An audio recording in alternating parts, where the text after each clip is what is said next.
Please welcome to the stage Peggy Grodinsky, Ilma Lopez, and Cara Stadler.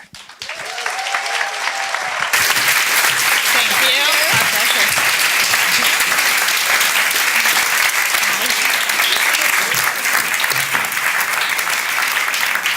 Hi. We're excited to have you all here, and let's try this.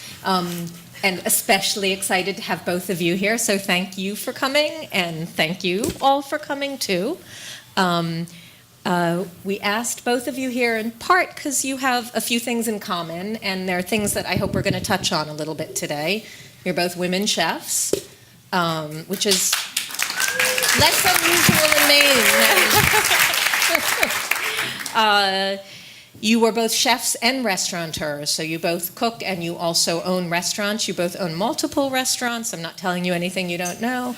And I think, interestingly, you both work in restaurants. Your life partners, your spouses, are also your business partners, which I hope we get to talk about. I think that's really interesting. I think I'd kill the person I'm involved with if I were. And the other thing I wanted to say is that when we got together for a little pre-chat over coffee a few weeks ago, and I was feeling sort of nervous, like what if there's just dead silence? And I think it was Cara, but it could have been Ilma, I forget. One of you said to me, "We're the two most opinionated people in Maine." So I think we're going to have a lot of fun. That's true. So we start by my talking a little bit, and then we'll take questions from you. So I wanted to start with something that you said to me in that pre-chat, Cara, which is we were talking about Instagram, and we were talking about how in Instagram, you know, when you look at pictures of restaurants, everything's so beautiful, and the food is beautiful, and the life looks beautiful and glamorous. And Cara said to me that she wanted to post something that showed the pain, suffering, and masochism of restaurants. You did. She said the real life of restaurants. Yeah. So I wonder, given that, why are the two of you in restaurants? Maybe we're just masochists. Yep. I mean, like, I don't know. I live for the energy. Seriously. Like, I think the first job I had when I was 16, I was like, I love this. I love the craziness that happens pre-service, and then you go through service and you're so stressed, and then everything is released by the time you get through to the end. And like the team effort and the insanity you go through getting to that point every day, it's very exciting.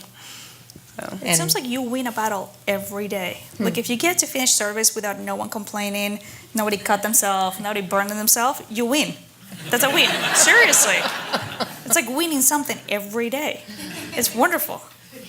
And another thing that kind of surprised me when we met to talk before was I sort of guess I expected we would be talking about food the whole time, and we'd be talking about, you know, this beautiful creation that you were making for dinner in each of your restaurants that night, and we actually talked about business a lot.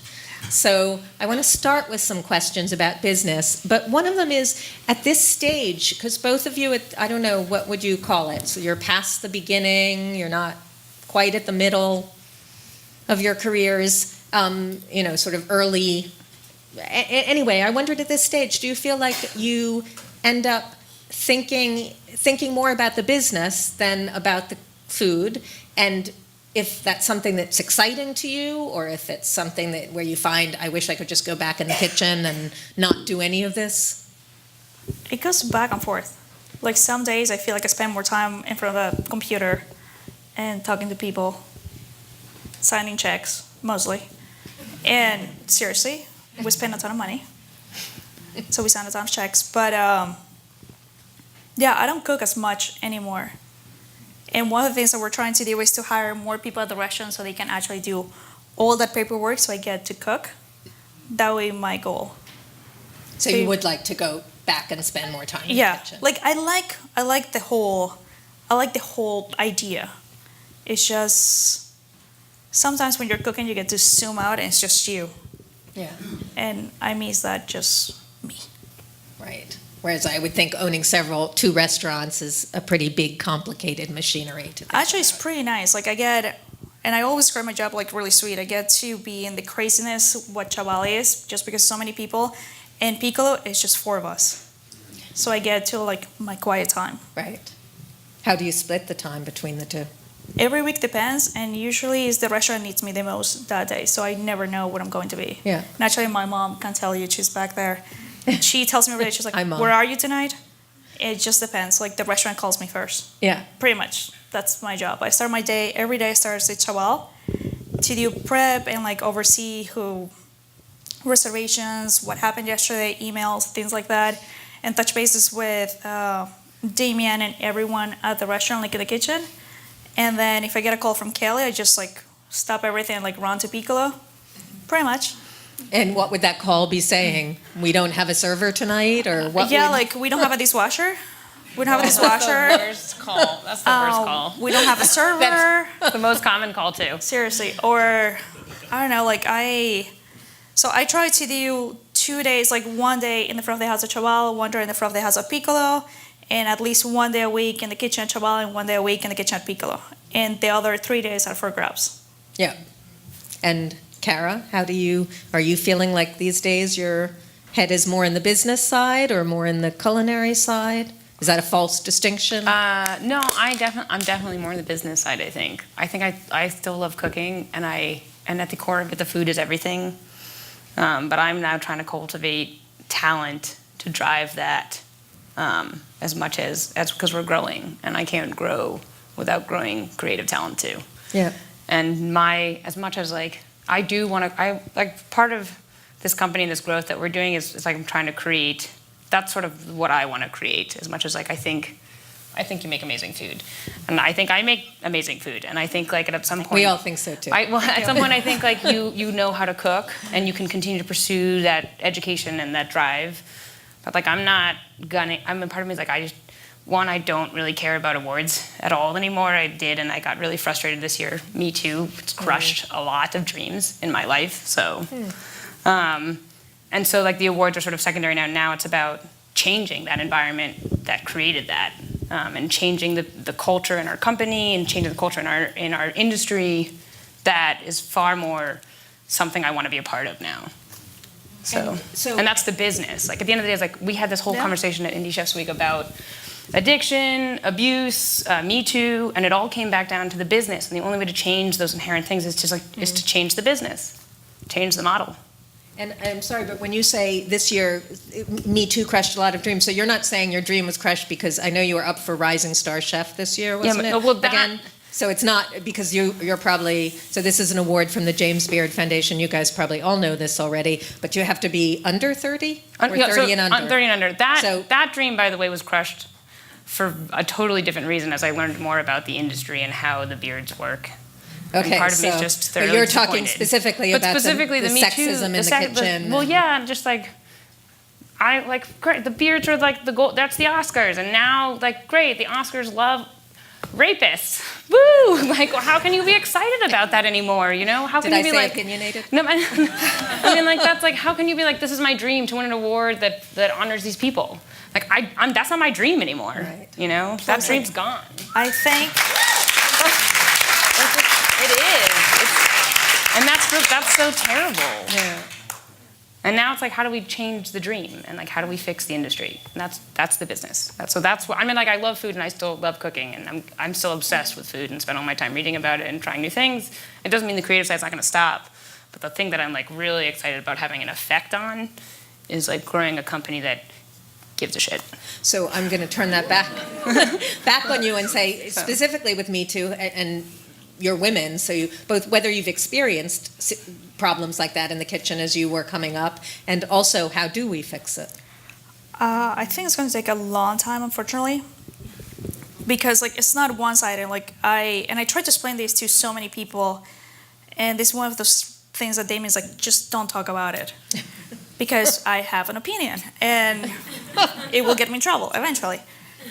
So the whole thing with the Me Too is I'm really fortunate that in all the kitchens that I have worked at and all the people I work with, I haven't had that. Like I've been treated really fairly. Even though I'm South American, I'm like 5 foot, and when I moved to the States, I spoke little English, and the only people that I spoke in the kitchen, I just work in a French kitchen. Everyone was French, and the only people that actually spoke Spanish were the dishwashers. And even though I wasn't mistreated, I was treated with respect all the time. Yeah. And that was fantastic. Obviously, you have to work your behind off to prove to the chef that you are worth it. But that doesn't mean that I have to work harder than everyone else. We all had to work hard. It doesn't matter if you were a boy or a girl. Like, you will get kicked out of the line and you don't come back. Period. That was it. And with Damien, I'm extremely lucky that I own a business with the best partner that I could ever ask for, because he's really conscious of all those things. He's really conscious of how he treats people. He's really conscious of how he treats females in the kitchen, which is really nice. Like, he treats everyone equally. And he loves having females in the kitchen because he thinks, for reals, that we cook better. Because he feels that having a female, and it's funny, like, he thinks that having a female in the kitchen, like, we're so perfectionist and clean that we make every single guy around us looking bad, so they want to work better. And it's funny, but like, if you try it out, like, it's true. Like, it's, yeah. But And Cara, did you run into? I mean, like, yeah, there's sexism in kitchens. Yeah, I'm sure things happen that are not kosher in this world. But also, like, that's not me. Like, that's not my past. I am who I am. And, like, everything is, like, a part of me is like, do you know how many women have been affected by sexual harassment? Like, I'm going to be real. I'm not going to ask you to raise your hands, but I bet you if I did, the majority of women in this room would raise their hand in some way. Right. And part of that is, like, great. It's part of our story. And part of me is like, let's move past it, not let it happen again, and just move forward. That's kind of how I feel. Yeah. And we just stop it when we see it. And I've hired people and fired people, like, because of it. And I've had multiple conversations with multiple, and I give everyone their due chance. I'm like, you cannot speak this way to this person. If you continue to do that, you'll be fired. You have 2 conversations and then you fire them, and then you just cut the culture out, you know. Yeah. And you also have to educate. I'm going to say that right now because you cannot just assume that everyone knows everything. And I've had a 17-year-old kid yell faggot out in my kitchen. He's half black. I love him to death. He didn't know any better, and I called him out, and I was like, just like, flip the script. Yeah. But hear me calling the N-word out at you, and just realize how offensive that is. And he's like, yeah, and part of that's like, and then he never do it again. And that's what has to happen. It's just like, we just have to start making those small movements. Yeah. Change the culture. And you have to have people who want to. And I think that's a generational thing. Like, totally. The older generation, and this is me, maybe I'm being an ageist, but like I'm telling you right now, the older generation in the chef world is terrible. The fact that people say that it's okay to mistreat someone because they were mistreated, that's right. wrong. Right. That's wrong. Like, I get so many people being like, oh, you're not making... Like, we try to have a really nice balance. So, like, at work, if you do a double, that means from like 7 a.m. all the way to midnight, you get to have 3 days off a week. So yeah, you do a crazy day, but like you have 3 days back to back off. So at least you have some sort of a life. We want to create, you need to have a life outside of the restaurant, because for such a long time, Damien and I didn't have that life. And it wasn't until my mom pointed out a couple of months ago that I just work every day, and I have to remember that I have a family, and I have to remember that I'm a mom. And we're going to come back to that because I want to talk about balance. So since that, like, we want to make an effort for the staff as well. For the team. Yep. For the team, not a staff. They're our team. And I agree with you, but I do. This is a conversation I've been having all weekend. Is like, cooks are weaker than they used to be. No, and I'm like, this is, and yeah, and I'm like, this is me being judgmental, but I think it's like, we suffered. Oh. We have suffered through 80 to 100-hour work weeks, getting stuff thrown at us, and running to the market because the product that didn't come in wasn't on time. And it doesn't matter. Like, you don't have a choice. If you don't run to the market, you won't have a job tomorrow. Yeah. So run. Like, that was the response, and that made you strong. It made you fight for everything and every bit of food and care and respect. And as much as I do understand that we need to care more about our staff, we also, like, the chutzpah is gone. It's gone, like that. So like, where's the trade-off? And I'm trying to figure that out now. And it's the conversation I've had with all my management staff. This right now is like the management staff. I had a meeting before I left for Denver. It's like, I met with all my managers. Like, how do we get the chutzpah back without killing our staff? And you said something interesting to me when we talked over coffee, which is you said food does not cook in an 8-hour shift. No, not at all. Yeah. It's hard because it's not there anymore. The passion that you have or that I have, where you work 12, 14 hours a day and get paid maybe 7 hours of those, it's not there anymore. It's not. It's not. Like, I remember my first paycheck, I made $416, 2 weeks living in New York City.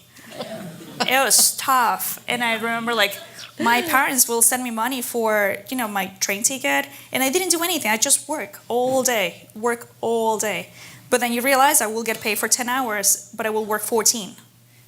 And that was fine because I'm making my career. Because it was my choice. Nobody forced me. It was my choice. But because it was my choice, I can't make someone else nowadays, knowing how hard it is to get people, going through that because they're not. Do you think the not willing to workforce do has so. really changed, or possibly you two, obviously looking at your success, were incredibly driven and incredibly ambitious and really were hungry for it? Maybe all the other people you worked in kitchens at the time didn't make it. Maybe you're the unusual ones, and your staff will end up leaving and having a career as a teacher or a nurse or whatever. Yeah. We do have a super high burnout rate for a reason. That's not an odd reality. Yeah. So I don't know. I'm wondering, has it really changed, or is it you looking at it for a lens, looking for yourselves? Part of me wants to ask the same question to farmers. Yeah. They deal with the same intensity and struggle and terrible wages that we do. And to also- own a farm, right? And to Yep. own a farm, Yep. you're taking that same sacrifice on. So I'm curious, and this is a weird state that actually has a lot of growing young farmers, which is great. But it's sort of it's a good question. Yeah. Yeah. Changing entirely to tackle tipping, because that in the last few years has been quite a hot button issue. And Cara, you did something really unusual.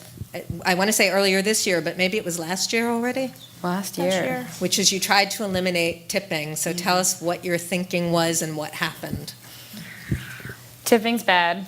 There's lots of science that says tipping's bad. You can argue it, but the facts are there. It's bad. It's racist. It's sexist. There's wage discrepancy. There's just so many reasons it's wrong. Where in America, people want to tip. That's a reality. We took it away. We lost tons of money. We put it back. And that's really the story. I was it makes me depressed. It makes me want to still find a way to fix the fact that we have an industry that accepts this. Was it the diners that were the problem, or the staff that was the problem? Every aspect. The business, the diners, the staff. Every aspect. We lost staff. Diners spent less money, and all of our fees went up. All of our costs went up. Sort of trifecta of everything that could be financially detrimental could happen to you and did happen. And did you have in your head, we're going to try this for a certain number of months, or did you think, I should try it another month and we'll turn the corner, or? We tried it until we realized that if we kept up the rate, we'd be worried about firing staff and going out of business. And you tried that at both your restaurants? We tried it, the whole company changed. Yeah, which are very different sorts of restaurants, too. Bao Bao was less affected by it. Yeah. Because the check average is lower. Yeah. Yeah. And Ilma, what's your thinking about tipping? The same. The way that I explained this, and I said the same, I have a little speech that I said to every single person that we interview at the restaurant and everyone that we hire, especially front of the house. I'm like, if you're going to complain about your time, I'm the wrong person to, because I'm a back of the house person. So most likely I've been here already for 5 hours before you show up to work. I probably, and because I own the restaurant, I make less than a quarter of what you're going to make tonight. And I owe 5 times what you will ever own to a bank, because I'm super smart that way. I got a huge loan of a bank. And I respond to investors. So I was like, whatever you're going to complain, just put yourself in my shoes and then we can talk. So I have the little speech. And part of me, I do believe that I get it, you're working the industry, as Cara said, it has been working like this for such a long time, that to change it, you need to change the culture. And to change that culture, you need to start changing the culture from the 17-year-old that is going to start serving right now, the 17-year-old that's going to be your host.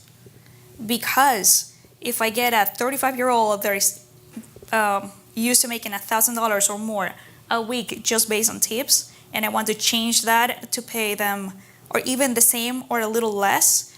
But the thing is, if you're making $1,000 and I promise you $700 a week, I promise you this, every single week of the year. Every week, doesn't matter if you do 10 hours, doesn't matter if you do 300, every single week. And by doing that, I'm able to pay our kitchen more. And if you pay them more, I'm hoping if they make more money, they're more invested on the restaurant and they're willing to work. It's not like they're willing to work longer. It's just they see the benefit. Because nowadays, everything became like, back in the day when I started cooking, the benefit for me was like moving my station. I was like, oh my God, I'm going to be the sauté. That's amazing. Like that was for me, when I started cooking. Nowadays, it's like, oh, I'm making $15 an hour. That's the incentive. So, I don't know. You need to change the culture. It's hard. Yeah, but I think that you talked about the workforce changing. I think that people don't want to work 12-hour. Not many people want to work 12-hour days. People want to work like cooks, want to work 8-hour shifts and like get a higher rate of pay and be done with it and like walk out. I think that's changed. I think that like there's that sort of like craziness that we have. Oh. I think like the general population just doesn't want it. I also think and probably this is super dumb, but when I started cooking, I wanted to cook because I wanted to be better. And it wasn't, and I know that I cook in New York, and I know that I cook for these amazing chefs. For them, and not once they ever mentioned an award. They never cook for an award. And now, and I see it for myself. I know that's dumb, and I can't think about it. It's like when a magazine comes into town, or a reviewer or a food critic comes into town, I always get like, okay, let's make everything perfect. It has to be perfect every single day because that reviewer is coming just once. I have these standards like maintain my restaurant the whole year round. So it's always have to be perfect. But in my head, I'm so freaked out that I have to be in that magazine because that will sustain my business for longer. Because nowadays, like if you're in a magazine that so-and-so is making chicken and waffles where they're doing triangle instead of a square, oh my God, that's a cool thing, let's go there. It's the same thing. It's the same thing. It's the same thing. Seriously, like you can have amazing food, but if you're not reading in like this specific article, it's not worth it. And that drives me insane. And we actually talk backstage. I feel I'm really lucky that we get to have 2 different businesses. But more people know me now for Chaval, which I'm super proud of, and it's beautiful. And we put a lot of tears into a place. It took us forever to get it ready, and like the whole thing. I'm really proud. But Piccolo has been here for 5 years. And people's like, oh my God, how new is Piccolo? You're like, I've been here for 5 years. Like, seriously, people. And just because it's not the hip place, it's not the cool place, we haven't been in this Bon Appetit magazine yet, like, all these crazy things. And, like, it's amazing food. And we just talk about it. It's like, you have to be popular. And you have to have your Instagram account with like these followers. And you have to put like the perfect picture and the perfect lighting, all these different things. And that's one of the reasons that I actually, if you see my personal account, I try to post, but I always think about like, okay, why do I go to post? That it has to be beneficial for the business, that I'm not going to, like you always have to be really political about it, I feel. I'm going to take you back, to one last business question, which is a little bit off point from what you've just been talking about, but we'll return to some of that, which is insurance, because if I am remembering right, you both offer that to your staff, and that's not so usual in the restaurant business. So I wondered, or not to offer it to everybody on the staff, so I wondered why you both have opted to do that and sort of how you've managed to do it. Pay for it. Yeah. Pretty much it. We take less money home and we pay for it. Yeah. Because it should be offered. They deserve it. It should be something that people have, and it's messed up that restaurants don't offer it to the rest of their staff. It's messed up that you don't. The thing that makes me crazy is like, you're going to offer it to your senior staff, but you're not going to offer it to your junior staff. That, in my mind, is just a little messed up. For us, if you're going to do it, just do it or don't. Yeah. For us, is everyone. Well, you have the same insurance that your people have, right? Oh yeah, and it's not great. Yeah. No, for us, we can afford. We offer the same health insurance that I have for Damien and our daughter. The same. We all have the same one. Yeah. And do you feel like that helps you with the labor shortage? Do people come to work at your restaurants? They don't care. No. They don't care. They don't care. No, they don't care at all. That seems surprising. Honestly, benefits do not we offer paid vacation to any full-time employee. We get 5 days after a year, which is really rare in the industry. Like even our dishwashers do. But you know how many people don't even understand that reality? Like nobody gets it. Wow, they just don't. For them, like when we hire people, we're like, okay, if you work this long, this is how much vacation you have, and you get paid, and you get insurance, and all these different things. People are like, and how much am I making an hour? And you're like, this is what you're getting. Like this is the package. They don't. For them, it's like, no, let me just go and work in this place, doing whatever, but they're paying me like $2 more an hour. I'm like, yeah, but if you get sick, you those $2 are not going to pay your visit to the doctor. Yeah. They're not.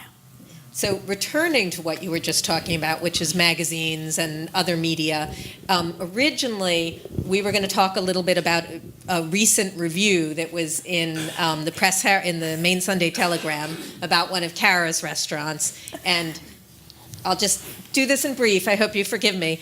I thought it was a really good review, and Cara had kind of a different feeling about it, which was interesting because I don't write the reviews, but I edit them and work with the reviewer. So we were going to talk about that, but Cara sort of was feeling very passionate when we talked before. It was just after the review appeared, and decided maybe she'd be better off not talking about it. However, I wondered if I could get you to talk generally about, so not that review, just generally whether you usually know, if you have any idea the reviewer is in the house when you're being reviewed. I've never known. And all the times that anyone has ever, we don't do any marketing, we don't pay for anything, and whenever we've had anything happen, it's been totally unbeknownst to me. We pay attention to tickets where people order a lot of food always, but that's really about it, because we always pay attention to people who eat a lot because we want to make them really happy. And I just wonder what it feels like, again, not specifically about that review, but in general, to wake up in the morning and I assume you know it's coming because probably the person's talked to you on the telephone. Right, so we know it's coming. It's directly related to your business. It's directly related to your finances. Yeah. It's hard. And part of it, all I can say is it made me sad, and now I just feel like I also believe in the other problem is it makes me sad because I really believe in the food. Yeah. And for that matter, it's my chef that really her dishes were just kind of crushed, and she was crushed. She's and I don't think she had any right to be. What makes me so mad is I don't think she did anything wrong, and she got crushed for stuff that these are not errors. They're not technical errors. They're not. They're not. Maybe you don't like that reality, but there's nothing technically wrong with what you were given, and you just didn't like it. So I guess that sucks. Yeah. I can't even be this is what you can do to fix it, because no, you shouldn't change it because that's right. That's what I want you to do. That's how, in my opinion, it's delicious. And how does one? So how do you move on? You just keep doing what you're doing, and you try to make it better. But that's what you do every day, and you just make it. That's it. It is what it is. You just try to create delicious food every day and hope that your customers appreciate it or your guests appreciate it. I always do that incorrectly. Guest. I'm sorry, I didn't mean to. My front of those managers smacking me in the head. Yeah. It's just you have to say guest. You're get it out of your system. Ilma, did you want to add anything there? No, she's right. It's nerve-wracking. I always read that. It's the same when you read complaints, which that's 101. Restaurant 101, you never read complaints. I always do. I read all of them. Meaning read complaints on Yelp? Or Oh, yeah. I go and I Google just because out of passion it makes me feel miserable with myself. I'll do it. And do you ever answer them? Some of them. I usually type the answer and then I erase 3/4 of the answer. And usually my answer is thank you for coming. No, because you want to answer it. It's what you're saying is it's not wrong. It's just your point of view. Right. That doesn't mean that it's wrong. Right. And I appreciate your point of view, but your point of view is going to cost me 5 guests.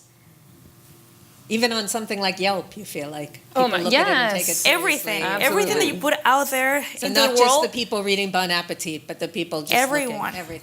Everyone. Yeah. Because the way to see it is people are reading Bon Appetit, they're going through the restaurant, they're oh, you were mentioned here. Let me just go in, try it one time, and check it out the list. Right. Now, what we're talking, it's if you're in local press, more people are going to come here. They're willing to support your business through the summer. So it's a huge thing that your local press likes you, and not likes you personally, likes the restaurant, enjoys the restaurant, enjoys the food, and understands it. And that's hard. And the reviewers on Yelp, just because the future guests are going to read Yelp, and they're going to find that someone didn't I got a review that somebody hated the pizza at Piccolo. We never made pizza at Piccolo. But still, this person I hope you responded to that one. Thank you for not coming to my No, it's restaurant. like, I'm like, thank you so much. It's like, thank you so much for coming to Maine. However, that wasn't our place. We love to see you again. Like, it's, yeah. Oh. You All can, right. Now I'm going to switch a little bit to food because I know we've been talking a lot about business. But beyond using local ingredients and working with local farmers, do you feel like your menus are informed by Maine or what you're cooking and how?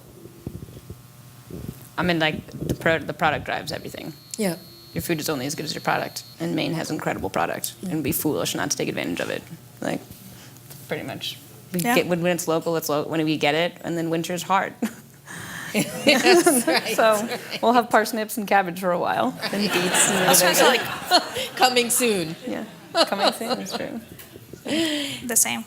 Do you feel like, I mean, if someone said to you, describe Maine food in 2018, is there a way to, I was thinking about this because I was looking at, I think it was, what's her name, Marjorie Standish, one of the, really old line Maine cooks. Mm-hmm. And she was talking about Maine food being very plain and Maine food not being fussy and Maine cooks being and she was talking about home cooks, but, very sturdy Maine folk eating their sturdy Maine food. So it just made me think about what is Maine food today? On a side note, I think people don't give enough credit to Maine diners.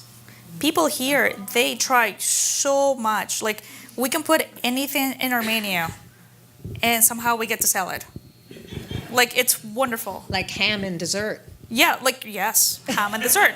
Like, it's, like, we're doing this, like, little, whatever, I have pictures, but, like, we're doing these quail legs. Yeah. And the only thing we do is we use the quail for something else, and then we just take, like, the little legs and we just confit them and then fry them. Mm-hmm. And you serve them with, like, the whole feet and everything. So, like, it looks really weird.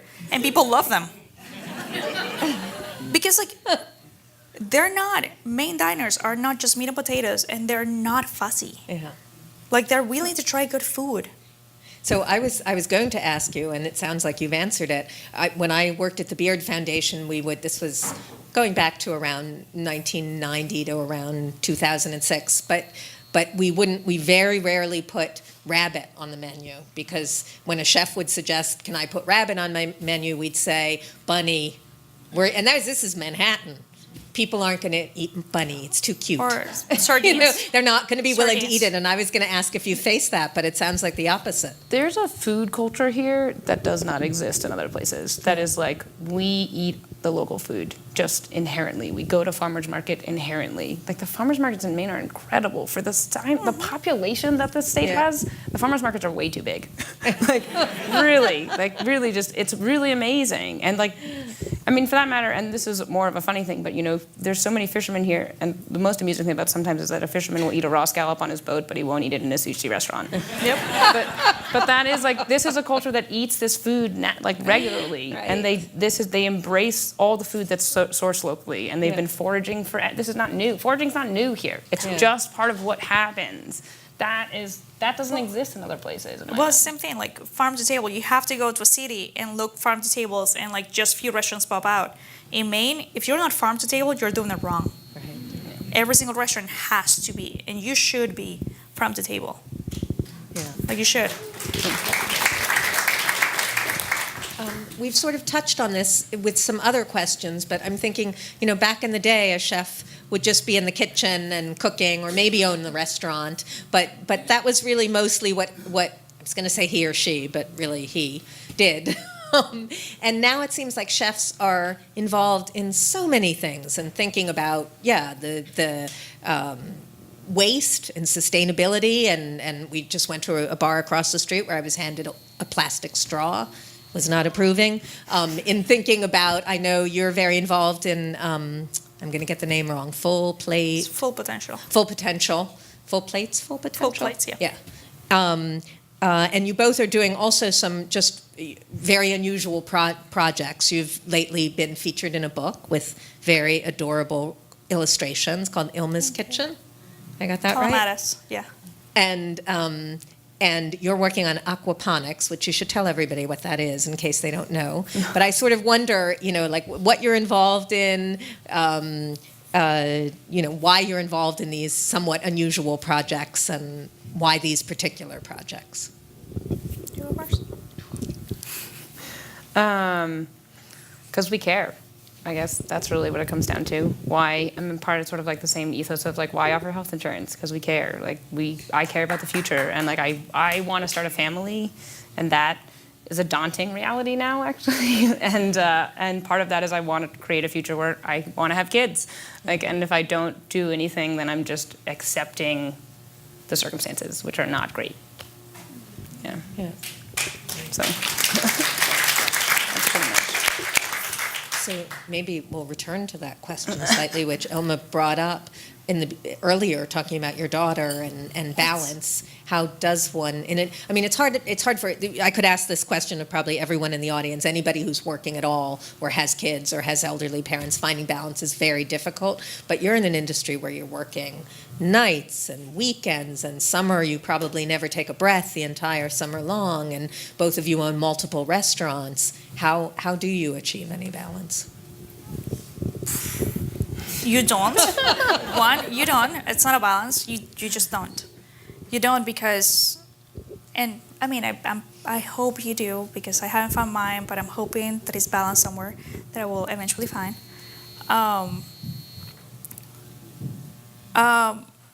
Like for example, right now I'm trying to take nights off, and not all of them, but I tried. My goal right now is taking like 3 full days off. That's my goal. Not there yet. Because like I feel like if I'm not at the restaurant, I feel that I'm not doing enough, That I feel like I'm not there with them enough. But also I have a 5-year-old that Is she still back here she's somewhere? back there, yeah. It wasn't until she turned 5 that I'm like, oh my God, what the heck I have been doing for the past 5 years. Because like every year I'm like, one more year of working 7 days a week, one more, and then like that one more became 2, and then so forth. And it's great, I don't regret it, it's fantastic, but the price that I have paid to be where I am, it's way too high. And I don't think that's fair for everyone. It's way too high. Like she just started school and it's traumatic. I hope she loves it, but like to me, I go to her teacher and I will literally kiss her feet. I'm like, how was her day today? Did you have a good day today? What do you want me to do tomorrow? To this lady that I never seen before, just because she's my daughter's teacher. And I'm so afraid that she will tell me like, oh, your daughter didn't have a good day today. And literally like I laugh like I actually just talked to my mom about it today. I called my mom today at 2:20 because my daughter leaves school at 3:30. And I felt that I was going to be late. And I'm freaking out trying to get to school. And I got there like maybe 3 minutes after my mom. But in my head, I'm like, I'm going to be late and I'm dying. It's hard to find balance. It's hard. You cannot do it all. I thought I could, and you can. Does your husband feel the same, or does it feel different to him? No, no, he doesn't. He doesn't. I'm like, let me think about this. No, he doesn't. Am I in trouble with him now? No, not at all. Like he doesn't.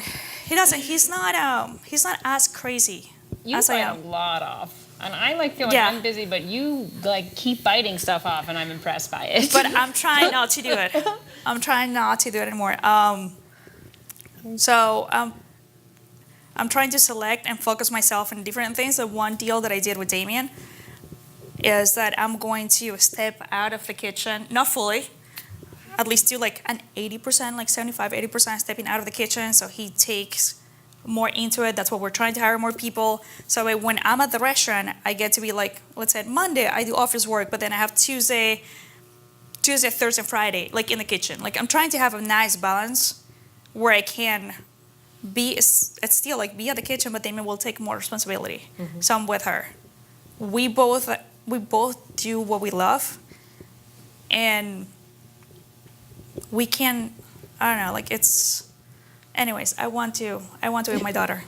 That's what it comes down to. I want to be with her, and I want to be the best human being I can, and I want to be the best mom. I want her when she wakes up at night. I want her to ask for me. And for her to do that, I need to be present.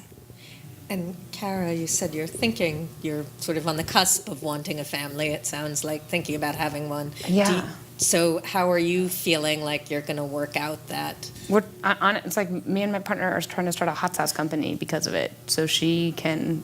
How does a hot sauce company relate to having I- a baby? I What know, am I missing? Because it's not restaurant life. Restaurant life is killer, and she runs Tao right now. Yeah. Like, she's the chef there. Yeah. And like she keeps the machine running, and we can't, like, one of us is always currently, and part of it is like finding a different stream of revenue that allows us to do things, but also allows a real life. And honestly, like, the more I talk to chefs, mass production of food is far more stable. And like, one of my oldest friends who I met when I was in culinary school, who then moved to San Francisco, like, went into the production side of things and makes a company called Petit Pot. It's pot de creme in a jar. And like, he works 40 hours a week, and he owns a company that he like is growing, and it's doing well, and he's more than happy. And I'm like, in some ways I'm so envious of that decision to go that route of like, the restaurant is crazy. But on the flip side of that, the best food always comes out of restaurants. That's because the food is made for you. It's like for that moment, in that essence of time. Like, that's it. Like, that's the moment it's perfect, is like in a restaurant, and it's never going to be as good as it is in a restaurant in that sense. Because everything's made just for you at that specific point in time. Yeah. And that creative fun, and to be able to do that and create things that you can only create in restaurant settings, like, that's... You can change the recipe every day. You don't have to follow this master plan. It's wonderful. Yeah. But like, so the hot sauce, it will allow her to be with the little one. Yeah. And still like be involved in like, the restaurant side Right. without having the crazy hours. Right. That's one of the reasons that I'm focusing on more feeding the kid, like not even feeding the kids. Well, yeah, feeding the kids, but like in a way that Who doesn't like greens, I'm told. are, she's fine. But like, no, I'm focusing, yeah, my daughter's a picky eater, but like I'm focusing on where, like, or we, like as a partnership with Damien, like we're focusing on having enough money for all the schools, like having selecting school by school, so you're able to provide lunch, breakfast, lunch, and 2 snacks for every school. And once you get that, you're actually able to change what they eat. So I'm trying to still like be in the food side, but like seeing the impact in the community, in the society. So yeah, I do a ton for the community. Yeah. The way to see it, like I can't go back to my own country and see my niece and my nephew. And it's my duty as her mom and as a part of this community to do the best I can for her to have a better future. We have time for only... Seriously. We have time for just one more question from me, and then you guys are going to get to ask some. So I'm going to offer you two, and you can answer whichever one you want. One is the most overdone food trend in Maine and or nationally. And the second is just what you're reading. And it can be a cookbook. I don't know if you guys read cookbooks, or it can be culinary, or it can be just a thriller you're reading, whatever it is you're reading these days. So either one of those questions, take your pick. You want another one? Food trend, man. What am I reading? I guess I can answer that question. I don't do a lot of, I mostly read like news. Yeah. And the thing that I've gotten really excited about, and I've really started obsessing about sort of female entrepreneurs and what they're doing, is The Skim, which is 2 women who basically give you an update of what's going on every day in the morning. Like, Wait, and I missed the name The of that. Skim. The Skim. And they have a Okay. podcast called Skimmed, which Okay. it's just them interviewing other female CEOs. And not necessarily related to food, but female CEOs just, in any I field. like everything. Part of it is food related, some of it's Yep. not. It's like every field. Yep. And just running a business.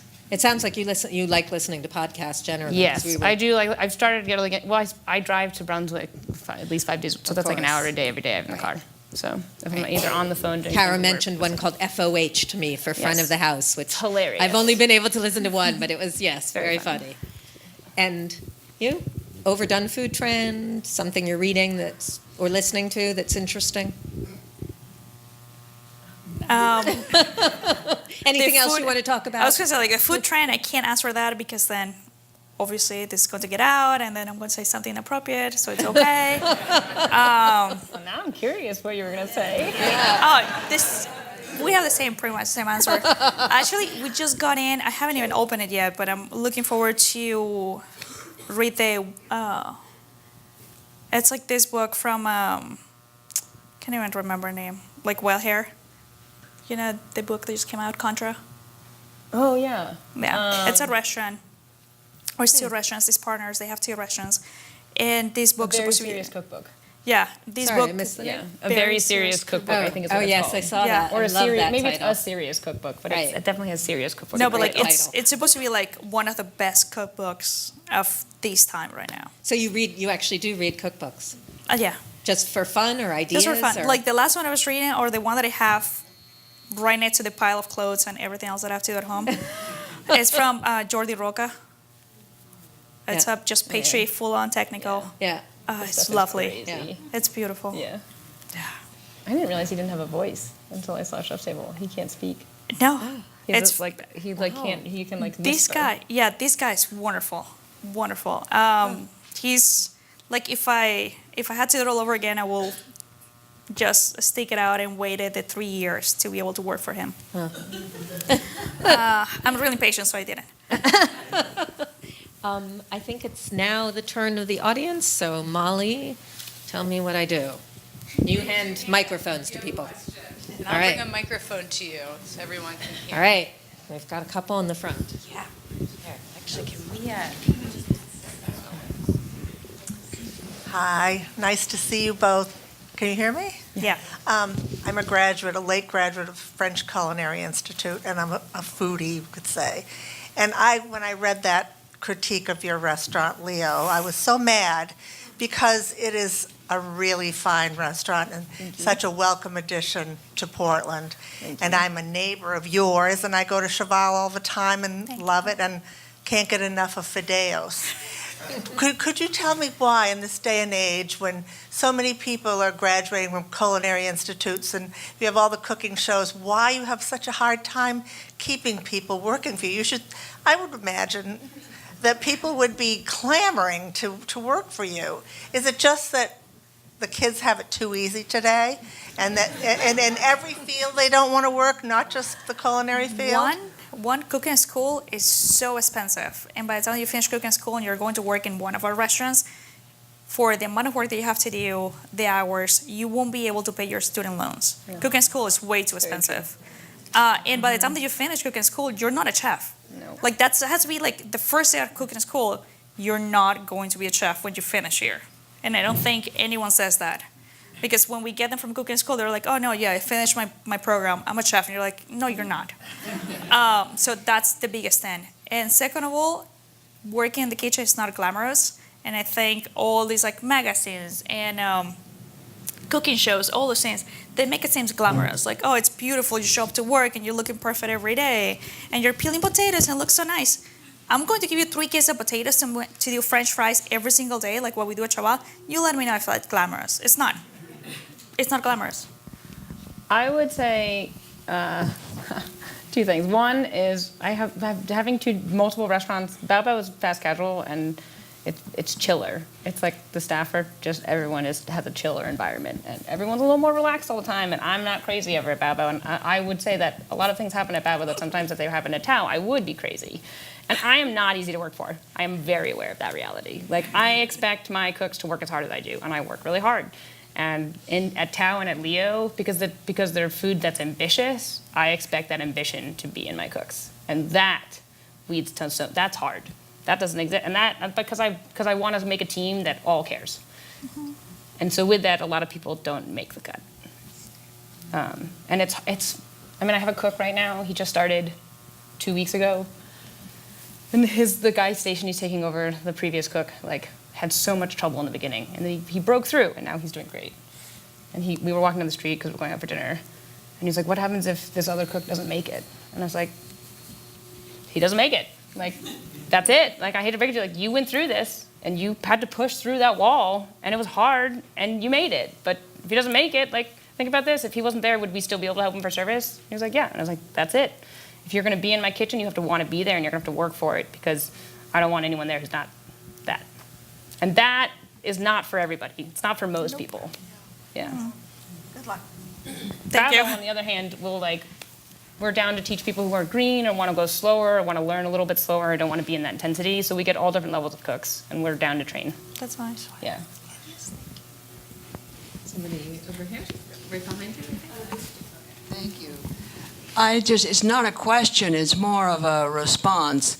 But a friend and I, or a new friend and I, were talking before about at Chaval, how amazing it was, because I happen to love the outside. And the American way would be to fill that courtyard with 100 tables, so that you would max out profit and so forth. And obviously, your restaurants are governed by an aesthetic and a feel, a vision, and that feeds even more of us than the food. So I really wanted to thank you for that. And for those of you who haven't been to Chaval and peered into the outside and sat under the tree, seen the mural all along the outside of the house wall, and this glorious empty space for the vibes from all the people around. So thank you. Thank you. Thank you. Hi, thank you so much. This has been so delightful, and my husband and I enjoy your restaurants all the time. We're regulars. Thank you. And so I so appreciate, especially, Cara, your emphasis on treating everybody well and making them feel like they're valued. I have one thing, though, that I need to ask, because my husband and I live in France part of the year. And, of course, in France, the restaurants serve the food from the dirt to the plate, and there's nothing fancy about it. It's just really good, fresh food. But the difference that I see in our restaurants in America is the level of music in the restaurants. Cara, I was at Bao Bao recently, and I asked your server, could she please turn the restaurant down, the music down, so I could talk to the person I was with. And I was in a restaurant recently where I made the same request. Your server immediately turned the music down, and I was able to hear the person I was dining with. But in France, the music is background, and you really have to listen. And if you listened carefully, you could probably not hear the conversation of the person next to you. But in the States, everyone is shouting because they're shouting over the music. I would love the silence. So can I ask you, why is it? I had a recent friend that I told to go to Chaval, and they left because they couldn't speak to each other. So just based on we have, if you go to Chaval, we have actually 4 different dining rooms. The way that the restaurant is, the front dining room is where you have the bar, and when you have like people like walking in and out constantly for drinks, you have people standing right there. The issue we have, like if we put the music too low, you're going to hear everyone's conversation, and then you're going to have complaint of people that it's not enough surround music, like background music. So we have tried to just like a Chaval, like every single speaker is controlled independently.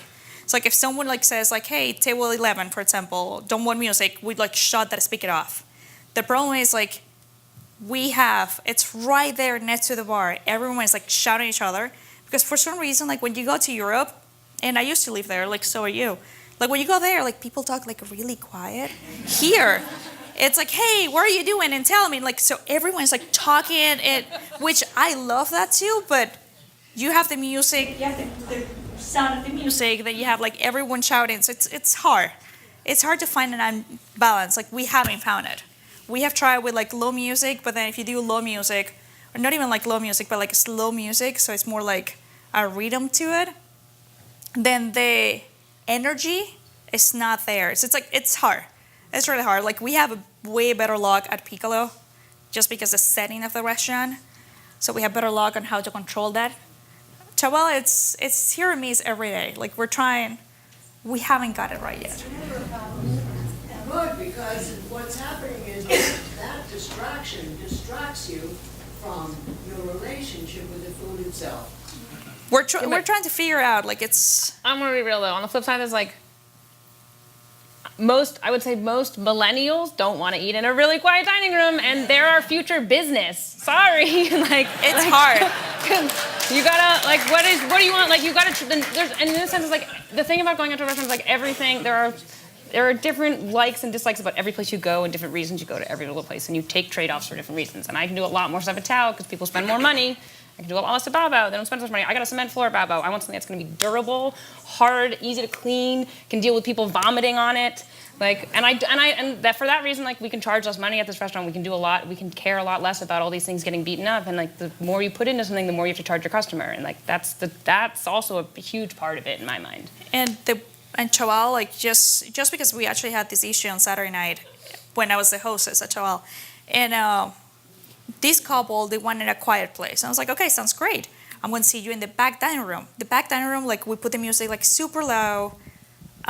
Granted, if you have someone that is shouting, I can't really go to a table and be like, you're talking too loud. That's not polite. I can't really say that. So that had happened too. So I can't fit people talking too loud, but I can lower music. So we offer people the back dining room just because there are less tables, it's more quiet. However, this couple wanted to sit right next to the bar. And they were complaining, people around them. I can't go to someone and tell them, please do not speak loud. I wonder if you have the same customer I do. And what I want to say to those people who's sitting on that loud person is you have to talk to them yourself, because as an establishment, we cannot tell them anything. I can. So like, say something yourself. We're trying to figure this out, and I'm trying to help this table. And so it was like, well, I don't want to sit at the back. I want to sit in the front. I was like, yeah, but in the front we have these. It's a bachelorette party right there. You're sitting right here, and you have the bar. I was like, I can't. It's like Some sound-absorbing fabric. we have on the base. So like, this is the other thing. Like, people think that we haven't done anything for soundproofing. We have, like, all our beams at the restaurant are fake beams because they're all like with like the soundproof material. It's $5,000 per room. $5,000 per room.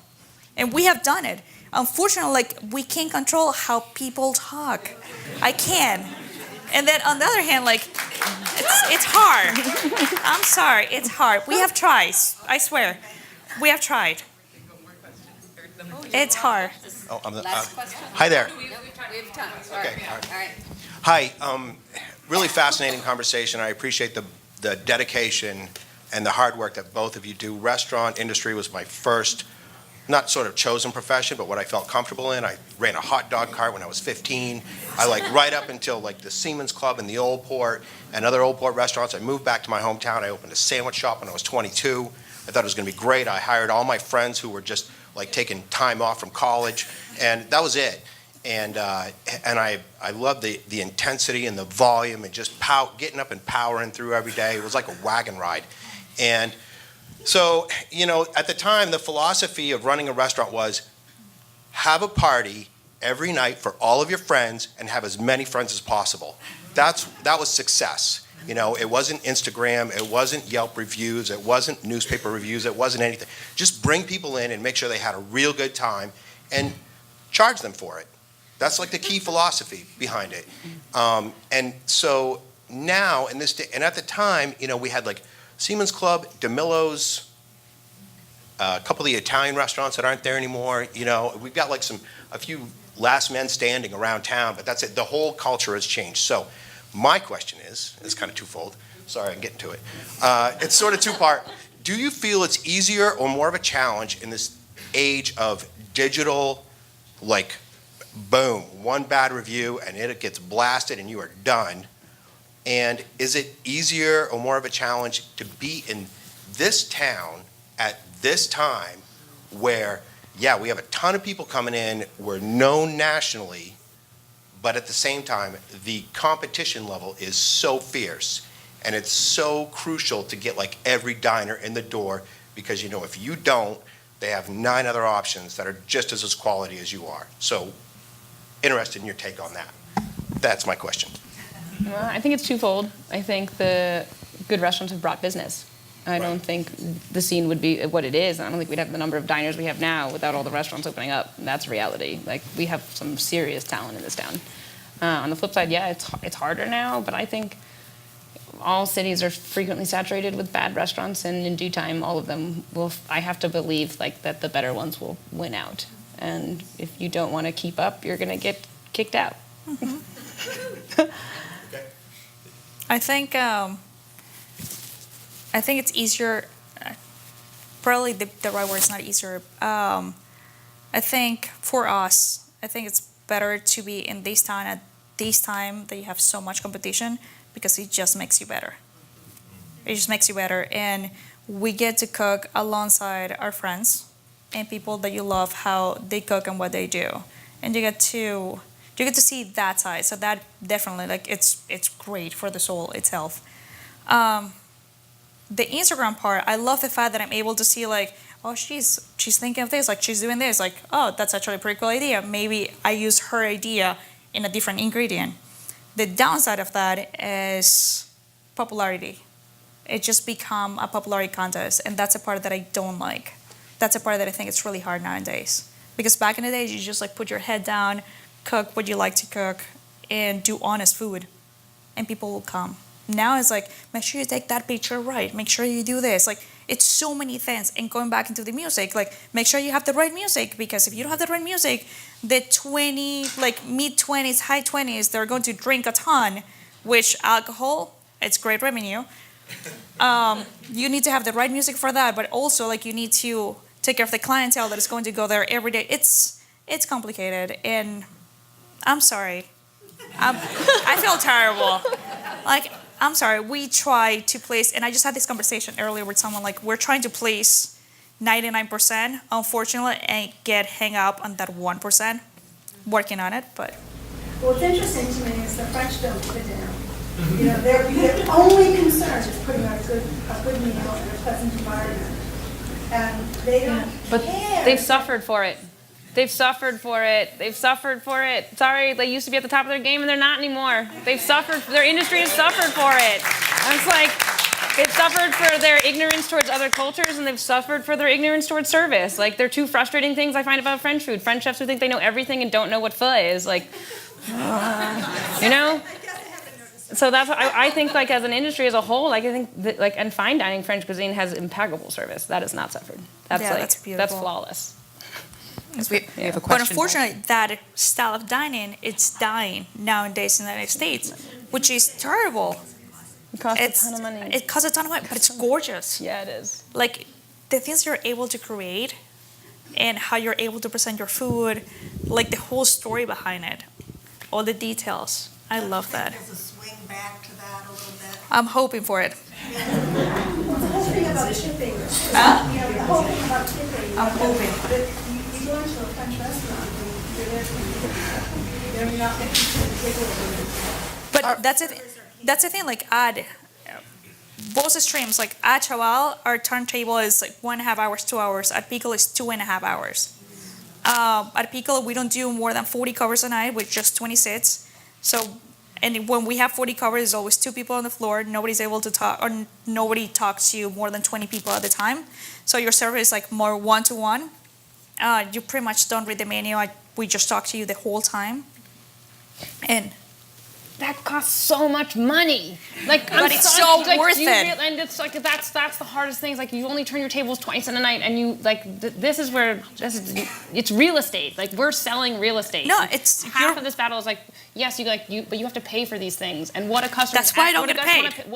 No, that's messed up. But it's my dream. That's messed up. Like, there has to be, and this is the question. I was like, where's the solution? Where do you find the I don't know where's the solution. The food and the experience that you give to the guest, and also not, like, and being able to spend 3 days of the week with your daughter. Like, that's the question, right? We're working on it. I don't have it. I just said that before. I don't have it. We've got a question back here. Cara, Ilma, thank you so much for being here. And you've both cooked in some of the most amazing kitchens in the whole world with some great chefs. And I know that all of us in our professional careers always learn things along the way that stick with us. And what are some of the lessons that you learned that really stuck with you, and are some of the things that inform you today that you learned in those places? Thank you. Jeez. There's so many mottos. I think my mom's motto is the best, I'm going to be real. Work smarter, not harder. Yep. That's like, I try to drill that into my cooks more than anything. That's a big one. Applies Yeah. to all fields. All fields. Yeah. Work smarter, not harder. Make it nice, not twice. Make it nice, not twice. Ah, Yeah. seriously? That's what he said. That lesson's hard to learn. The thing is, this is where the whole like chutzpah thing is when you're not on hourly, like the make it not or make it twice thing is like you have to come in an hour early every day when you screw up, and that's literally your time you're wasting, and that is don't make it twice. Don't make it twice. So. Did you purposely make your bar, your serpentine bar, after Joel Robuchon? No, I didn't even know that Joel Robuchon did that. I like talked to someone I knew in New York. He said it's not a New York. I guess it's not a New York thing. We went to there's a bar in Montreal. I'm a big Montreal lover. That's called Big in Japan. It's a whiskey bar, and they have a design like that. And one of the things that I really enjoy about it is the service is super personal when you're that close to your server, and that's why we built it that way. Because wine in itself is a slightly unapproachable subject for the general population, and being able to just take one like level of separation away was what we wanted to do.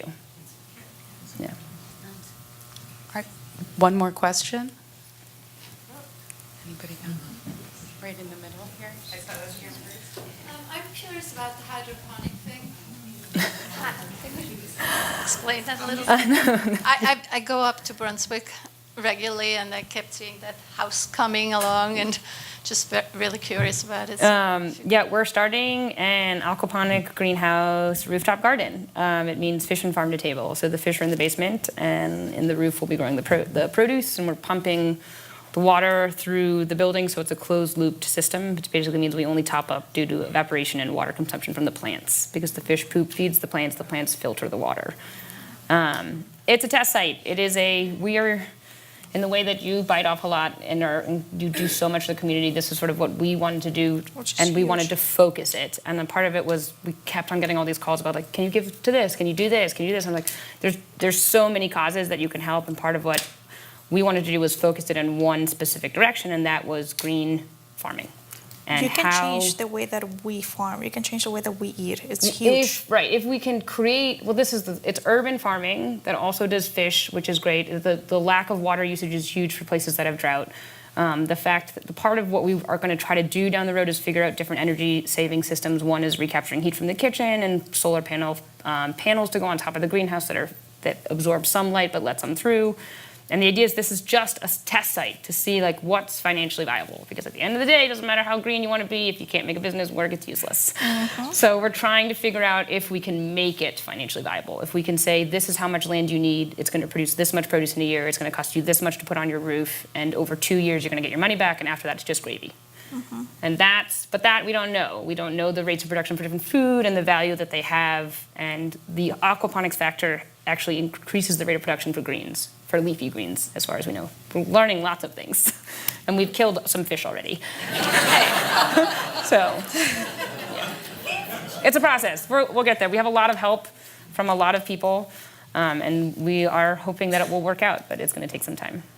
And on the fish killing note, we'll kill this conversation. I just want to thank you both so much. This was so fun. It was incredibly fun having coffee with you.